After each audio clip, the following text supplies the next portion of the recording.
What's going on, everyone? Welcome to the In Vivo Strength channel. If you're new to this, welcome. If you're not new to this, welcome again. I know I've taken a hiatus of this, but this is something that I want to work with and be more consistent with. So, feedback is highly appreciated. Comments are highly appreciated. You sharing this with a friend is highly appreciated. I appreciate you for even tuning in. Guys, the type of stuff that we're going to dive into is going to be more details, more intel, more fine line things that you're probably not paying attention to in terms of fitness, mindset, psychology of exercise, and how to properly prepare yourself and fuel yourself for training. I know there's a lot of topics and there's a lot of opinions with how to properly do something. And I think that sometimes opinions and those things that you guys get to hear are great, but sometimes I feel that you're not seeing the longer picture, and the longer picture takes a little bit longer to understand. It's not as easy as it may seem. First, today's topic, we're going to be talking about running and long distance running, short runs. This is for your typical person that likes to, sign up for a 5K, go for a short to long run. I'm talking about 5 to 10 miles or even more. There's a lot of things to explore here. So, first, I want to talk about proper running mechanics. Now, what do I mean by proper running mechanics? Everyone moves differently, everyone has different mechanics. Now, one of the things I want to point out is that let's start with your feet. There is such thing as supinated and pronated feet. And what do you mean by pronated and supinated?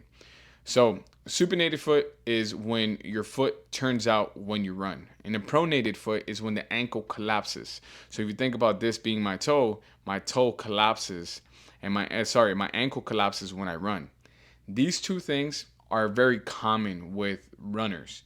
It doesn't necessarily mean that one is better than the other one, and it's very difficult for you to be a supinated runner and turn into more of a pronated runner. It's very difficult because everyone has different anatomy. The way that you go about training your speed, the way you go about running is very different. Now, what do we do with this information? What do we do with the details that we have here?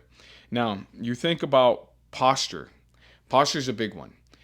You think about how you shift your weight when you're running. It's going to play a big deal with how much stress you're adding to certain joints. I typically like to tell people when you run, you want to feel as if your body is in more motion than you are feeling resistance. What do I mean by that? When you're running, the run should be effortlessly. It should be effortless. So when you're working, a lot of times you run to restrictions, and those restrictions could be, for example, improper arm swing. A lot of people like to run tight. They like to stay like this. They don't get proper trunk rotation, which is just rotating your core. And by not being able to do this, you limit the amount of momentum that you can be building up. Think about it. If you try this out, try swinging your arms a little bit more, and look how your pace improves by just swinging your arms. You have to think about running. It's not just your legs; it's your total body. So this is something you might want to be mindful of, right? So proper arm swing is something that we want to be mindful of. Another thing is, how do you tuck your belly in? How do you utilize your core? Now, I'm not saying that you need to go out there and tighten up your stomach really hard when you run. I just want you to be mindful when you're running. When you do distance runs, there's different types of training. You can do distance by volume, meaning that you're trying to get a certain amount of mileage in, or you do more of an intensity run. So you're focusing maybe on heart rate or how hard that run was perceived. Maybe that run is challenging you a little bit more. That run is going to be focused on pace. Maybe you want to focus on running a little bit faster. And this is really a key element to this, because what ends up happening is from doing long distance training, you can tend to start using mechanics that work against you. And this happens a lot with zone 2 training, because a lot of people want to stay in their heart rate. They want to keep their heart rate relatively low, but because of this, you're moving a lot slower, and those slower mechanics cause you to have improper form, because those are not mechanics that are going to keep you in momentum uh, and proper momentum going forward. And those, just think about it like this: like if you think about a car, right, and you think about a car that shifts gears, yes, you use less gas by being geared in the first gear. But if you were to accelerate that first gear and still stay there, you're going to put more stress on your transmission. You're going to put more stress on your engine. And the same thing happens to our bodies.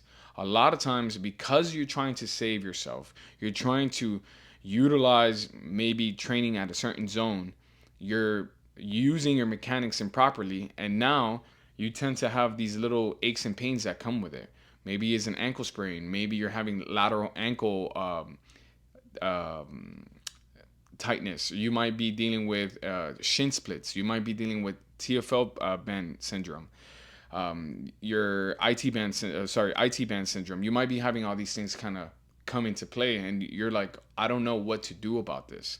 So what I would say is play with your speeds. Get to see what speeds you feel better at when you're running. And if you're tailoring your programming appropriately, you're going to start seeing that you can start switching different things and different variables as you run. Take, for example, your simple 5K. Your first lap, your first run should always be a slow run. This is something I like to recommend to a lot of individuals who are starting to run. And I'm not talking about advanced runners, I'm talking about more novice. When you're starting to run, you want to warm up your legs. You have to think about, it's not just your muscles and your tissue that you're warming up, it's your central nervous system. And I like to think about it that every time you're taking a step, that's a rep. Every step is a rep. And the faster you're able to cover certain distances with your reps, the more efficient you'll be, but the more taxing that is on the body, whether it's on your metabolism or it's on your mechanics. So you have to pay attention to these things. Another thing is, how are you striking? So when you strike, a lot of people talk about striking with your forefoot. This can be very difficult because when you're running, you kind of run for so long that you're running subconsciously at times, right? You're not really conscious of your running. That's why I always recommend in the beginning you always warm up. As you get towards the end, right? Or maybe what I like to use is, I always tell people, run 0.75 of that mile at your regular speeds that you feel comfortable with. Those last 0.25, this is where you pick it up, and this is where you start working on mechanics. And I like this because not only does it change the variable, but it allows you to understand where your body feels better. So this is a great way to kind of start implementing what speeds feel comfortable to you. And it's something that you can see yourself progress, not only weekly, but you can see with time, your heart rate, and how these things affect you. So that's one thing. Now let's move on to cadence and stride length. And this can be a very big topic, but I'm going to try to condense it. Cadence. People talk about cadence as how many steps per minute are you taking. This is good data for you to get from your Garmin, from your Polar, your Apple Watch, whatever you're using. Look at how much steps you take per minute and see how different those runs feel compared to the other runs that you're using. I don't want you to become overly obsessed with this. I wouldn't want anybody to become overly obsessed with this, because people use data for running, whether it's heart rate, speed, steps per minute. People use different variables to use that as insight. But I always say, it's not about becoming obsessed with the data. It's about understanding the data and understanding how can you improve and what is it that you're trying to improve on. Every run should have an intention behind it. If it's a long run, maybe today I'm going to focus on not stopping. If it's a short run, maybe today I want to shave down time. Maybe I'm doing intervals. So these are all topics that really make sense in the long run, because you become more aware and mindful of your body. And that's what we want to get to. We want to be mindful and aware of what our bodies are doing.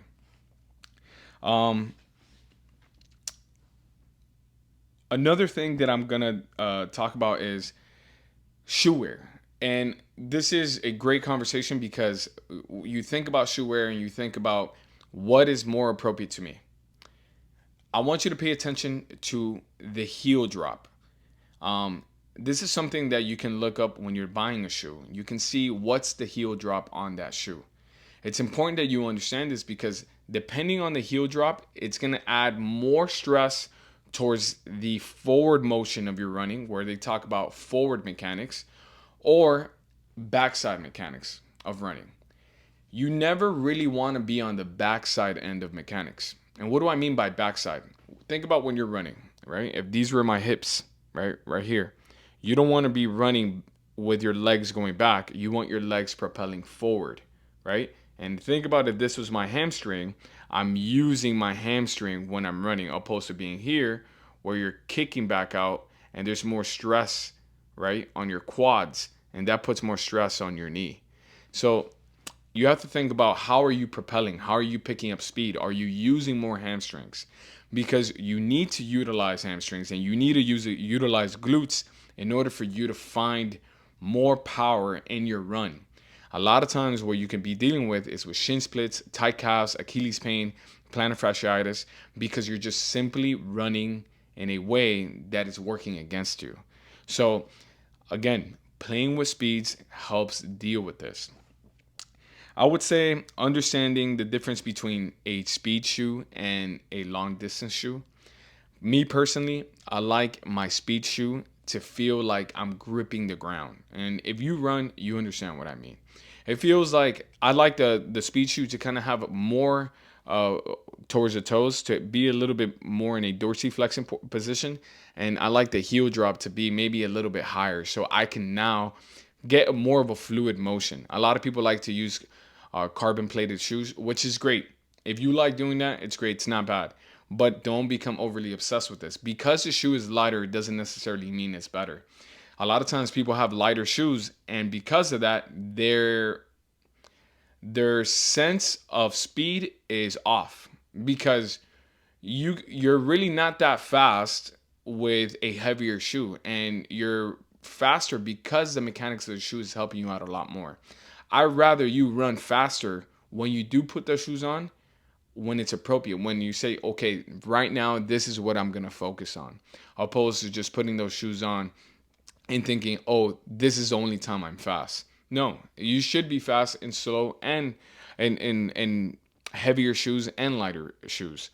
Well, now for a longer run, you do want to have a shoe that gives you more support. If you are a supinated person where your ankles kind of turn to the side when you're running, which I am, I like to have a little bit more support on the lateral side. So I like to use shoes that give me that kind of support, because it helps me not only take away some of that stress from my foot everting like that, but also having that component where I'm able to recover during my runs without feeling so much stress. One thing I would definitely entail is that when you're doing your runs, be mindful of not only running to run and get your certain mileage to perfection, right? Because you think about maybe shaving down time, but take breaks, and it's okay to take breaks. And I often see a lot of people not take breaks. I always say, if you're gonna run that mile and you want to stop and then start again, that's good too, right? So you can break that mile in repeats. So you could do that mile as a warm up, take a 2 minute break. And what do I mean by taking a 2 minute break? Those 2 minute breaks not only help you feel better, but it brings your heart rate down, which is key for that. And because now you get to work at a faster speed and your heart slowly increases. And by doing those breaks as well, you're able to start fresher at a faster speed. So this is a great way to implement that. So you can start Monday by doing these split repeats, and then towards the end of the week, maybe you go all out for your 5K. So these are little details. The last thing I'm gonna really bring up is, do you need, or when should you get rid of your shoes? Now, I've been one to hold on to shoes maybe a little bit far too long. What people recommend is 150 miles. But if you run a lot, you're probably going to cover that in no time. What I say is, when you see the bottom of your foot, right? And maybe you want to ask yourself, like, how do I know if I'm pronated or not, right? Or I'm supinated or not? To those shoes that you like to look up a lot, look at where that shoe is wasting more. If it's on the lateral side, you're probably more of a supinated runner. If that shoe's more wasted on the inner side, you're probably a pronated runner. So it gives you details of what you should be working on. So now, when those things start to happen and start to show, this is a clear indicator that you probably need to start buying some new shoes. What I always recommend, always try to buy 2 pair of shoes. That way, when these shoes are gone and you need a new pair, you can keep that same pair. Because what often happens to runners is that by the time you want to get new shoes, now it's a new shoe of that same model, and they revamped it a little bit. Now that new shoe has it's 2.0 or 3.0 of that version that you first had. And those small minor little details that they might have done on that shoe might affect your run again. And there's some shoes that you kind of have to play with. Some shoes you're like, you know what, this shoe, I like it a lot, but I can't run long distance with it. And this is all I ever want to get to, is understanding what our body, where can our body perform best, and what is it that we need to do to perform better with these segments. So, guys, that's all I really wanted to talk about today. And I think that I'm gonna bring up different conversations, different points, and just kind of elaborate stuff. And I appreciate you tuning in and seeing these kind of videos, because it helps. It helps. One day I'll start here, and then you don't know where this goes. But I appreciate you guys just being in. And any questions you guys have, I'm an open book. Go ahead and give me some feedback and ask me some questions. What do you want to know about? So yeah, I appreciate you guys, and peace.